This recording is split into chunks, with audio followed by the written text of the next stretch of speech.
My dear Arthur, you never showed up. And now, after looking at the newspapers, I understand why. I don't imagine you'll receive this letter, but I nonetheless must send it. Arthur. Oh, Arthur. I was just starting to dream the silliest and softest of dreams.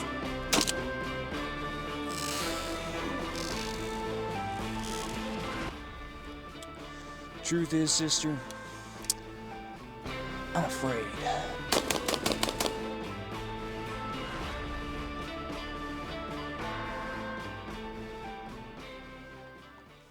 Ladies and gentlemen, cowpokes and black lungs, welcome to the MCA channel. Today, I have a Savage Model 720. Basically the Browning A5, except licensed by Savage.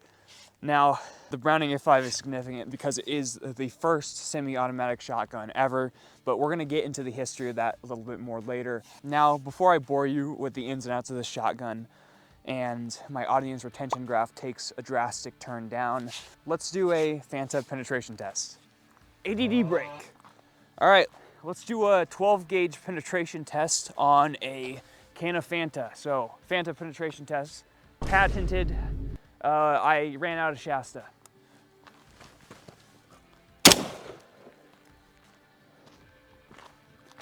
Well, I think I hit a little bit high, but I can assure you, you wouldn't want to be that guy. So I think this was successful.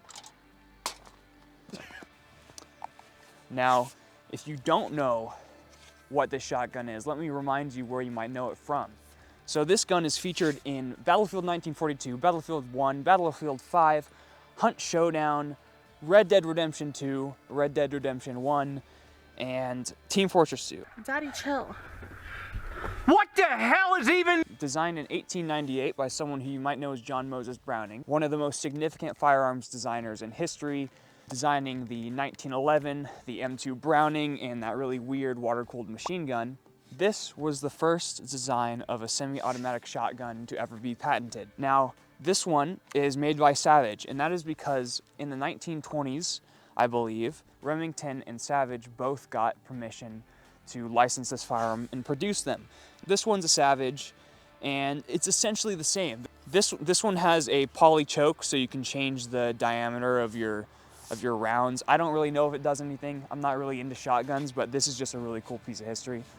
So the way this gun functions is actually like a Barrett 50 cal, in where the barrel reciprocates every single time you shoot. It's called a long recoil system. So every time I shoot, the barrel is coming back and pushing the chamber back into position and loading a new round.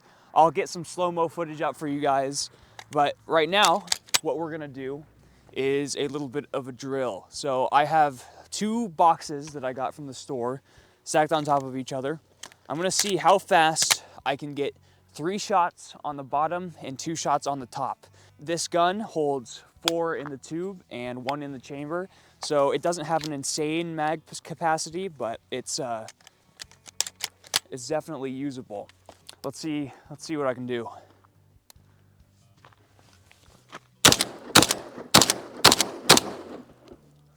That wasn't great. Yeah, that was honestly embarrassing. So I'm gonna do that again. That was some of the worst shooting I think I've ever done in my entire life. All right, 3, 2, 1. Well, that didn't go as planned either. All right, I'm done. We're going to the next part. Now, the kicker about the Savage Model 720 is that these things are $300 to $500, while the Browning A5s from the same period and the Remington Model 11s are gonna run you a few $100s more than this. These things are basically the same. Now, the Remingtons and the Brownings, albeit, I will admit, they do look a little bit cleaner, they do look a little bit cooler, and they have more historical significance in this gun. They're essentially the same thing, and so for the price, you can't really beat it. In terms of combat significance, these things have been used around the world. World War I, World War II, the Rhodesians have these, and a lot of foreign militaries have these. The only cool thing about these historically is that during World War II, there were pilots that would carry these. I don't think anybody ever found any of them. I don't know if there's any good source, but people say that there were pilots that carried these in their planes as their survival gun.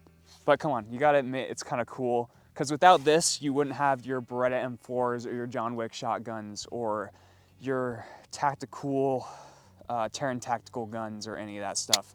Also, the way the shotgun works is just straight up cool. I mean, the reciprocating barrel, here, pan down.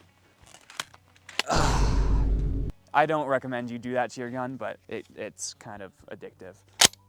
What's gonna happen now is me, the cameraman here, and another one of my buddies, we're gonna have a little bit of a competition.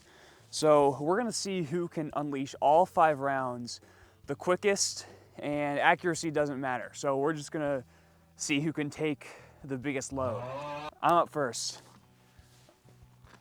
All right, I'm gonna put a timer up in the corner.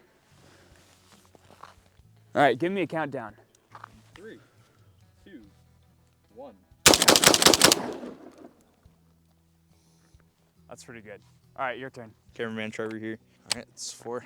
All right, ready? Yeah. All right. 5, 4, 3, 2, 1. Oh, I thought I shot all 5.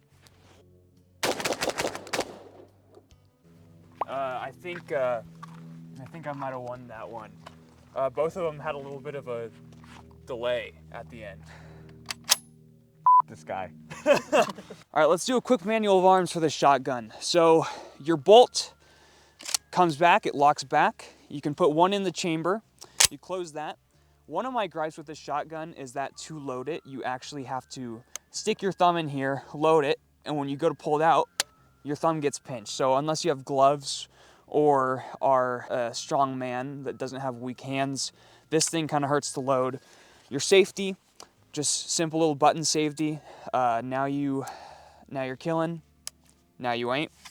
And that's pretty much it. It's a shotgun, it's simple. Barrel reciprocates. Assuming that you have quality ammo, you get a new shell in the chamber and you keep shooting until everyone's dead. All right, I'm gonna do one final drill real quick. I have 3 boxes out here, 1, 2, 3. I have 6 shots. I'm just gonna put 2 on each one of the boxes. I'm gonna go 1, 2, 3, and then redo it, 1, 2, 3, and just practice accuracy, so. All right. It's failing, man. After shooting it, we put through like 4 boxes of target loads. It probably needs some oil, but the gun is starting to malfunction. Wow, not good, not good. So the Winchester heavy loads do actually work, so I put some Winchester heavy loads in this thing, and we're gonna do that again. The stuff that was failing was actually the Fiocchi, which worked all day for us. I think it's just because I seriously haven't cleaned this thing in a long, long time. So, all right, let's go. Safety on.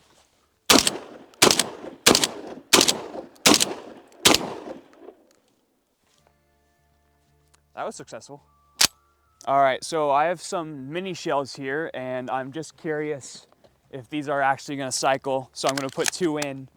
And actually, I don't even know if it'll chamber, because I didn't put one in the chamber. Let's see. Chambered. All right, let's see if it cycles.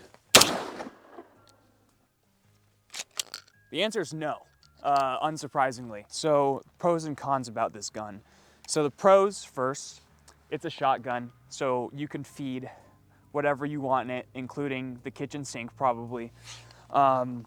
Except for Winchester white box, the light Winchester white box loads, and some boxes of Fiocchi apparently. As long as your target loads are not shit and not $5 for a box of 25, you're probably gonna be fine. So another pro is that this is a historical gun, and for $350, which is what I got this one for, it's not bad. It's a shotgun. Your use cases for this are gonna be duck hunting, target practice. It's a cool range toy, and if you wanna short barrel shotgun it, which I've seen people do, you could cut it down and it will still cycle, because the weight that you take off will account for the amount of weight that the recoil needs to move. This is not legal advice. This is not legal advice. If you can form one, and then it'll probably make a pretty good home defense gun, if I'm being honest. This is literally the gun that when your daughter brings like her first boyfriend over, you're sitting at the kitchen table like polishing it. If the guy knows what this is, that's now my boyfriend. All right, that's not my daughter's boyfriend no more. This thing, to be honest, doesn't have a lot of recoil because of the long recoil system.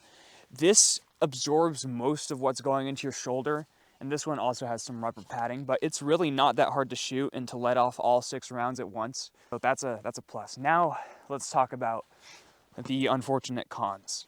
So for a 28-inch long barrel, 5 shells in the tube, to be honest, is really not that much. Whenever you go to load this thing, you do have to press this button to load it, to open this loading gate. And that does get annoying, and it does end up hurting your thumb. So what we're gonna do now is we're gonna have a final little competition. We're gonna see how many clays each one of us can shoot in a row. So whoever can get the most clays in a row wins. We won't count bad throws because some of us never had our father throw ball for us, so we don't know how to throw. I'm not pointing any fingers here, but on my count, you throw. All right, ready? Pull. Well, I got 0. What? Hold on. Redo. 3, 2, 1, pull. All right, they can fight it out. I'm not doing this anymore. Pull. 1. Okay. Pull. All right, you got 1. All right. Pull. Pull. Okay, 1. So me and Caleb are tied. Competition now. We're tied. Okay, so now that it is down to just me and Trevor for the shotgun competition, we're going to see whoever hits the next clay pigeon, and whoever does that wins. Pull. Pull. Okay. Pull. Pull. Pull. Pull. 6, Pull. 7, Pull. 8. Pull. Oh, 8. That's a pretty shit It throw. was, but the number's 8. Trevor has 5. I don't think I'm gonna win this. Pull. Pull. Did I get that at the end? All right, ready? Pull.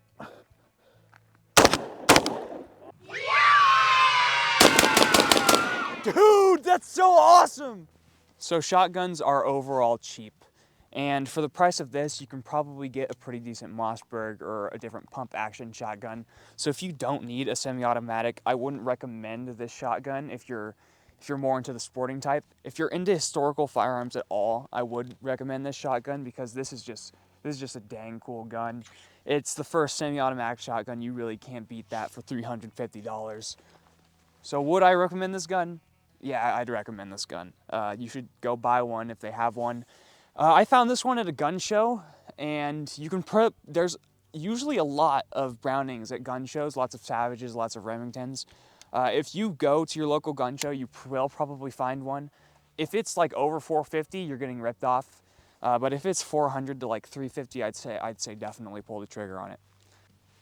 Unfortunately, it got cold and we ran out of ammo, and our ammo no longer cycles. I had a few other things planned for this video, but they're just not doable, and I spent all my money on a microphone so that you guys didn't have to listen to that shitty microphone I used to have. Anyways, I hope you enjoyed the video. Don't forget to like and subscribe if you enjoyed the content, and I'll see you guys in the next one. I should have another one coming up next month, so look out for that. See you guys. All right. Cool. POV, Kurt Cobain.